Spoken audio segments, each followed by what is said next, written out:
again, viewers, and welcome back to the channel, Mixed Mazda Valleys.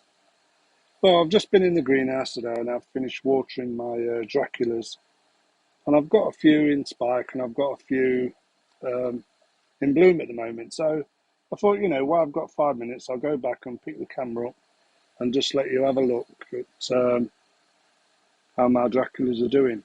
You can probably notice as well that since the end of March, I've put my shade netting back on. I got caught before with this sun. People think it's not too warm at the moment, but Draculas and Mazzies certainly don't like the heat and the direct light on them. So my shade netting's gone on. This side, these are all my divisions.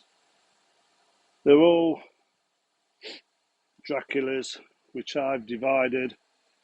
Some's done well, some's not doing so well, but they look all right. This side are mostly my Draculas that I keep. Now, I've got them down this end of the greenhouse because for some unknown reason, this is an L-shaped greenhouse. Most of you know that.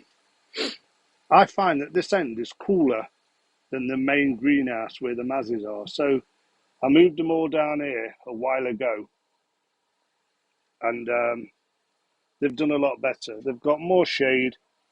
As you can see that they're in the shade. All these plants, you know where all them's come from, so I'm not going to go through all them again, but every time I take the dog out, I walk past the lady's house who I helped out, and she pops out with the plant. And I'm actually really running out of space now, so. But what can you do? You help people out, and that's what you expect. Right,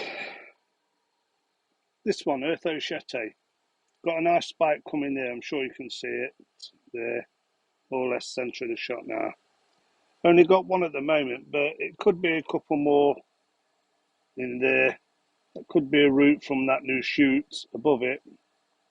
But I'm going to let that bloom this time. Then definitely going to divide that, split it. It needs splitting up.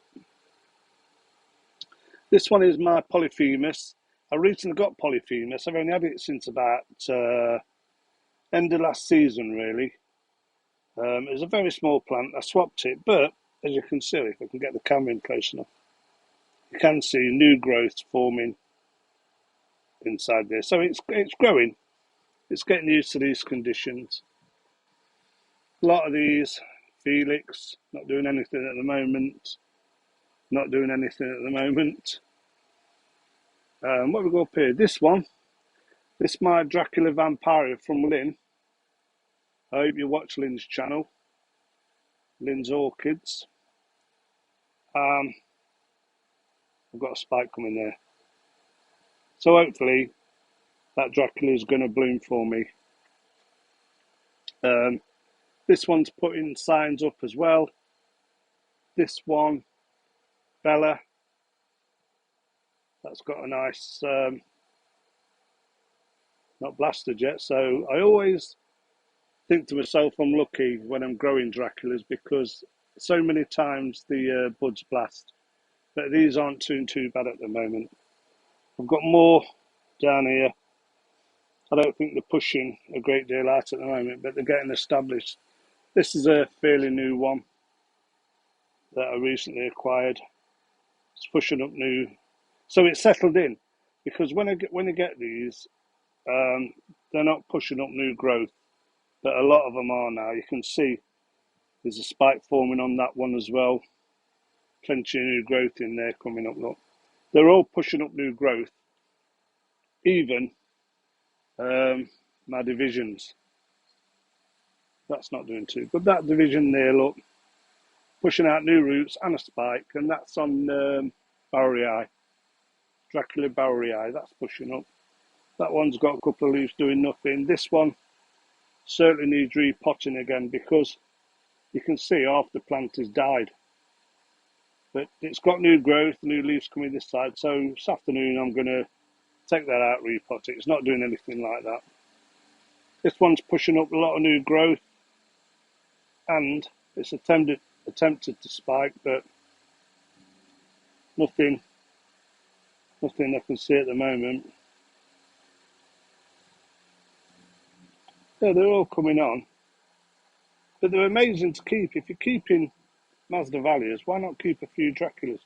If you can keep them really cool, out of the sun, you'll have no problem with them. Anyway, the two I want to show you,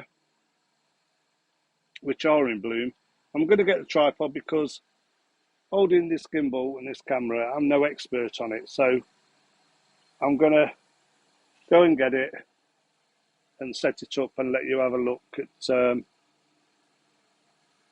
ones I've got in bloom. So give me a minute to set the camera up. This is the first one I want to show you. This is my Dracula deltoidea. As you can see, it's getting too big for the pot now. So as soon as this is finished blooming, I'm going to divide this plant up. It's one of the smaller types of flower, as you can see. I'm just trying to hold this camera a bit better. But yeah, I don't know if you're going to clearly see these, but they're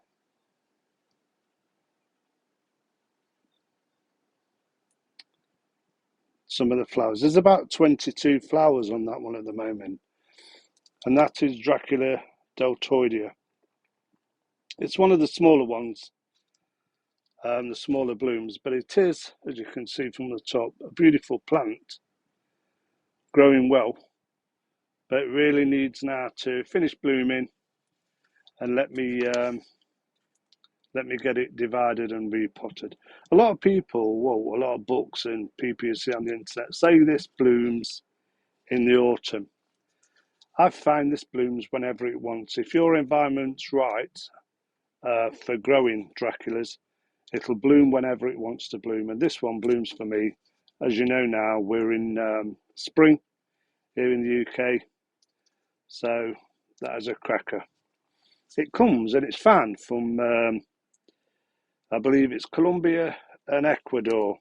This one grows at about 1,200 to 2,500 meters above sea level. So what we're saying there is we're looking at cool to cold. The 2,500 meters is getting quite high up in the mountains. So we're going to the colder range. It's an epiphyte like a lot of Draculas. It's easily identifiable.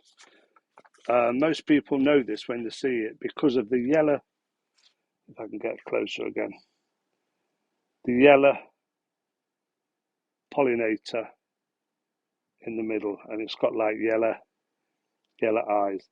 It's just a beautiful little Dracula, nothing spectacular. So if you're going to give them a go, give it a go. I find it quite an easy one to grow. No big issues. The plant's looking really good. So let me get another one down and show you that. Just give me a second. This one is my Dracula felix. As you can see, nice big healthy plant growing there. Very similar to Dracula lotax. As you can see, the spikes come from the top, more or less, of the media, not through the basket. It don't hang down like a lot of natural Draculas. These seem to come from the top.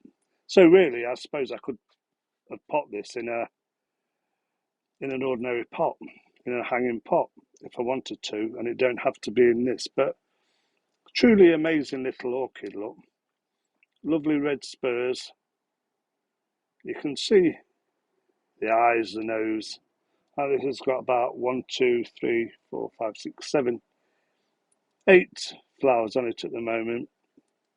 Plenty of new growth coming again. As soon as this has finished blooming, I'm going to take it down and repot it. Oh, That's mostly all the Draculas I've got, the ones in bloom, whatever. I'll try and do an update when I've got more of these Draculas in bloom. I mean, I'm trying to build my collection up of Draculas as well as Masdevallias, but sometimes you just run out of space. So I'm not going to go through the mazzies today because all the mazzies in bloom, you've all seen them, but I'll just pan around to let you have a look at what things are looking like in here, you know. But I have to stop at this because I just love Coccinia. Coccinia alba is a true beauty, it really is. Yeah, so I'm sorry it's only a short video. I wanted to do it on my Draculas today because I've just watered them, and I've put them all back now, and I'm going to start. There's a couple now I want to repot and divide, so I'm going to get on with them. So until next time, viewers, thanks for watching. Thanks for all the subscribers, and thanks for all the thumbs up. It really does help the channel. So until next time, viewers, bye for now.